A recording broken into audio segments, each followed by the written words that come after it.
হিংসে নয়, অন্যর সফলতা দেখে নিজেকে তৈরি করো। আসসালামু আলাইকুম। হ্যালো এভরিওয়ান, সবাই কেমন আছো? আশা করি সবাই ভালো আছো। আলহামদুলিল্লাহ, আমিও ভালো আছি। আমি বাংলাদেশ থেকে শর্মিলা, আরটি নিউ ব্লগ। সবাইকে আমার পক্ষ থেকে অন্তরের অন্তর থেকে শুভেচ্ছা। সকালে উঠে আমি চলে আসি রান্নায়। কেন?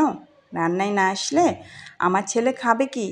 তাই সকালে উঠেই চলে আসতে হয় রান্না করতে। আর সকাল সকাল আমার অনেক চাপ থাকে, সকালের মধ্যেই সম্পূর্ণ কাজ কমপ্লিট করতে হয়। আমার আবার অভ্যাস যে সকালে ঘুম থেকে উঠে নামাজ পড়ে একটু না শুইলে হয় না। যদি আমি না শুইতাম, ওই ঘুম থেকে ওঠা অবস্থায় নামাজ পড়ে যদি সম্পূর্ণ কাজ করি তাহলে কিন্তু আমার খুব দ্রুত কাজ হয়ে যায়। কিন্তু আমার আলসামোর কারণে আমার লেট হয়ে যায়। আমি কি করি, আবার নামাজ পড়ে আবার একটু রেস্ট করি, এই জন্যই আমার লেট হয়ে যায়।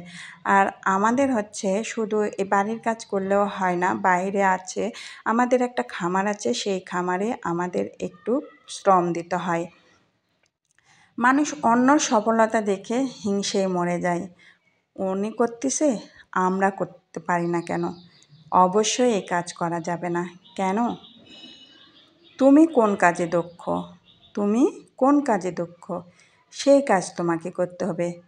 একজন এক কাজ করে সফলতা পেয়েছে, সে সেই কাজে দক্ষ। তোমাকেও সেই কাজে দক্ষতা অর্জন করতে হবে। প্রথমে চিন্তা করো তুমি এই কাজে দক্ষ কিনা, তারপর চিন্তা করো এই কাজ তুমি করতে পারবে কিনা, তারপর সেই কাজে তুমি শ্রম দাও। শুধু শুধু অন্য সফলতা পেয়েছে বলে তুমিও পাবে এই চিন্তা করে সেই কাজে লিপ্ত হয়েও না, তাহলে লস তোমারই। 2 দিন কাজ করে আর করতে পারবা না, নিজের কাছে কেমন বোরিং বোরিং লাগবে, অস্থির অস্থির লাগবে। তাই যে কোনো কাজ করার আগে যেটাই সিদ্ধান্ত নিবে, আগে সেই কাজে দক্ষ কিনা তারপর সিদ্ধান্ত নেবে। সকালে ঘরে কাজ কমপ্লিট করে চলে আসলাম আমাদের খামারে ধোয়া টোয়া সম্পূর্ণ শেষ। এখন খেতে দেওয়া হচ্ছে। আর সবচেয়ে বড় কথা, সবাই নোংরা পছন্দ করে না, এই জন্য ধোয়াটা আমি নিলাম না, শুধু আমি পরিষ্কারটা নিলাম। হাঁসদেরকে খেতে দেওয়া হয়েছে, দেখো কত সুন্দর করে তারা খাচ্ছে। আসলেই সফলতা তখনই আসে, পরিশ্রম করার পরে যদি তাদের কাছ থেকে কিছু পাওয়া যায়, তখনই মনের ভিতরে একটা আলাদা আনন্দ চলে আসে। ও রান্না টান্নাও আমার দুপুরে কমপ্লিট, ছেলেকে খেতে দিব। এই ফাঁকে বলে নিই, সবাই দয়া করে আমার ভিডিও দেখে সাবস্ক্রাইব করে দিও। অনেকেই ভিডিও দেখো, সাবস্ক্রাইব করো না, লাইক করো না।